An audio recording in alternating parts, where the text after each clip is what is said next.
بسم اللہ الرحمن الرحیم الصلاۃ والسلام علیک یا رسول اللہ وعلی آلک واصحابک یا حبیب اللہ۔ علامہ سعد حسین رضوی صاحب سربراہ تحریک لبیک پاکستان کو گرفتار کیا گیا۔ ہم اس کی مذمت بھی کرتے ہیں اور یہ بتانا بھی چاہتے ہیں کہ حکومت اوچھے ہتھ کنڈے استعمال نہ کرے۔ ڈرائیں گی بلا کسے یہ راستے کی سختیاں، ہم عظمت رسول کے پاس باں ہے پاس باں۔ یہ شلنگ، یہ آنسو گیس، یہ گولیاں مارنا، ہراساں کرنا، غلامان مصطفیٰ کو اپنا ہراساں بھی کیا، شہید بھی کیا، گولیاں بھی ماری، گرفتار بھی کیا، یہ بزدلانہ حرکت ہے۔ یہ آپ کی کوئی بہادری کی علامت نہیں ہے، یہ آپ کے گھبرانے کی علامت ہے کہ آپ ڈر گئے، گھبرا گئے۔ ہاں، آپ کو ڈرنا چاہیے، اس لیے کہ اس ملک میں سود کا نظام رواج پا چکا ہے اور تم اس کو اسلامی نظام گویا کہ کہتے ہو۔ یہ سودی نظام کبھی اسلام کا نظام نہیں ہو سکتا، اللہ سے دشمنی ہے۔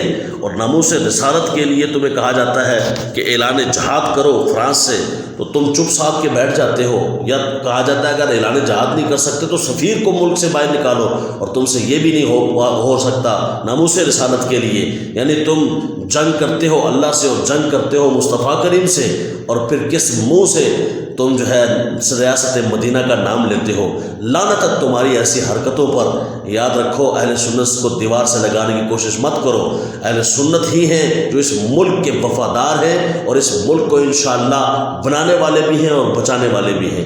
تمہیں پتہ ہے کہ یہ آ گئے تو ہمارا گزارا مشکل ہو جائے گا، لیکن کوئی بات نہیں، انشاءاللہ تعالیٰ آئیں گے، اہل سنت آئیں گے، اہل اسلام آئیں گے، اہل دین آئیں گے، اور تمہیں بتائیں گے کہ کیسے دین مصطفیٰ صلی اللہ علیہ وسلم کے مطابق ملک چلائے جاتے ہیں، ریاست چلائی جاتی ہے، کیسے غریبوں کا خیال رکھا جاتا ہے، کیسے وہ ناداروں کا خیال رکھا جاتا ہے، کیسے کرپشن سے باز رکھا جاتا ہے۔ یہ ساری چیزیں تمہیں انشاءاللہ آج سرمت اعجاز قادری سربراہ پاکستان سنی تحریک نے بھی کہا کہ ہم اس واقعے کی، اس گرفتاری کی مذمت کرتے ہیں، اور وہ رو رہے تھے کاش کہ ہم اہل سنت اتحاد کی طرف آئیں، متحد ہو کر چلیں تو دنیا کی کوئی طاقت ہمیں میلی آنکھ سے نہیں دیکھ سکتی۔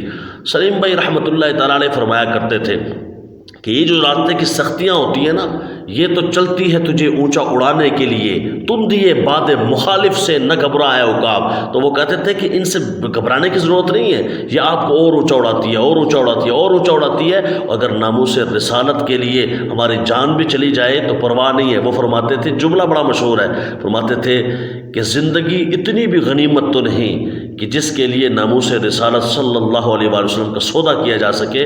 تو تم جتنی مرضی شلنگ کر لو، گولیاں برسا لو، جو مرضی کر لو، شاکان مصطفیٰ کے سینے تمہیں کم نظر نہیں آئیں گے۔